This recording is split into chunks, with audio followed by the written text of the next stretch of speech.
هذه ميزان يومي، ميزان يومي ومحك يومي يزن الإنسان نفسه كيف شأنه.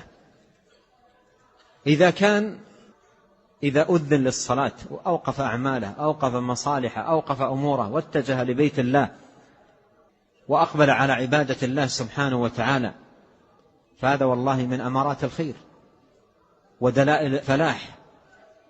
أما إذا كان يؤذن المؤذن وينادي وتقام الصلاة ومشغول بدنياه، بعض الناس ينادى للصلاة والشاهي الآن جهز، ما يستطيع يقوم، يجلس يشرب الشاهي إلى أن تخرج الصلاة، يشرب الشاهي ويتحدث مع زميله، أو أمامه الشاشة وينظر فيها من خير أو شر، وينادى للصلاة وهو جالس. الصلاة سبحان الله ميزان يومي، ميزان يومي.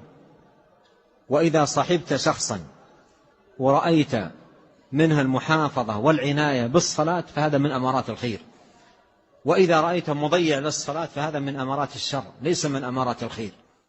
ولهذا الصلاة يوميا تكشف لك حالك أنت، وأيضا حال من تصاحب.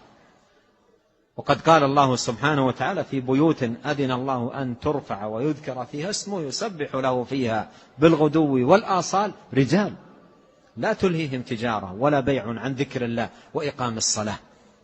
ما يلهيه شيء عن ذكر الله ولا يلهيه شيء عن إقام الصلاة، مهما كانت الدنيا لا تلهيه ولا تشغله.